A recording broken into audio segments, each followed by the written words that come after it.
When Richard talks, Gigi listens. So I'm Gigi and we're here at the Red Light District. Well, not exactly, but I'm here with Richard Anthony Luke. Richard, hi. Hello. How are you? I'm fine, thank you. And yourself? I want to wine, but it's looking dangerous. Oh my goodness. All right. So this man is hilarious. So I said I had to interview him. So we're here at the Xanadu Tropical Resort. And we wanted it to be very unique. A place where families could come. Enjoy a little bit of the punch-in now and again.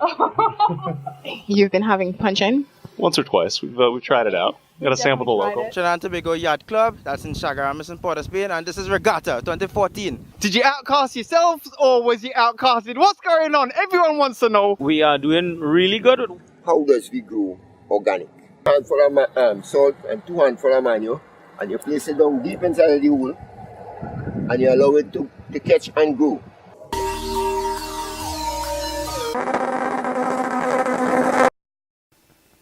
Trinidad and the Negro. What do you think is affecting Trinidad now? That's a very complex issue. Extremely, in terms of music or just generally speaking? Generally speaking. That's a very, very, very complex issue.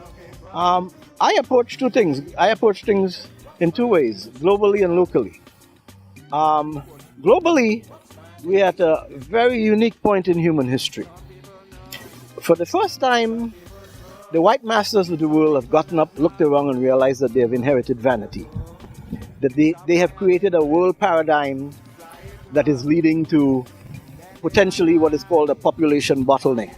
You know, there was a thing called the Toba catastrophe, supposedly, in terms of researchers, that reduced the human population of the entire Earth down to 5,000 people. Okay, it was a volcano that exploded on the other side of the world. And we are looking at that particular kind of scenario today in terms of that we potentially have already reached the tipping point, a point of catastrophic no return in which the planet will begin to react violently to the type of civilization that they have built, which can best be described as a liberal, democratic, capitalist, Western type of civilization. They have looked around and realized that in this world that they have created, economic growth is the ultimate thing. But you cannot have infinite economic growth in a finite world, especially when you are consuming resources and consuming people, because part of that consumption of resources is moving indigenous people out of their own types of civilizations that are in many cases in harmony with the ecosystem, and moving them out and grabbing the resources under the ground, in the ground, wherever it may be. And then you have locally in Trinidad and Tobago, well, also in that international spectrum, you have the children of slavery, or black people, who are in a funny position also, because, and this relates to locally. Let me come back to that in a second. Just 2 days or 3 days ago, there was a headline in the paper that said, Raul, it's too dark to be prime minister, too dark to be leader of a political party.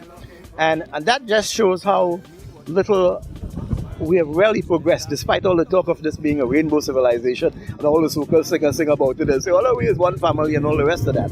The truth and the fundamental truth of the matter is that it is really not that way.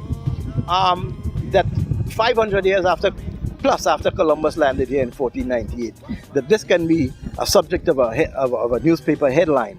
So you have the black problem, and the black problem is a very complex one, because a lot of black people are also looking around and realizing that for the first time, maybe their children will be better off than they are. Okay? A, because of climate change. B, because capitalism, as far as they gone mad, where you have 85 people who controlled as much wealth as 3.5 billion people. Okay? You have a totally skewed system of income distribution that is totally out of proportion, and that will lead to potentially social strife, which we are seeing in Trinidad and Tobago. Because, right now, the Trinidad and Tobago, the talk is about crime. I don't see it as crime. I see it as a maroon problem.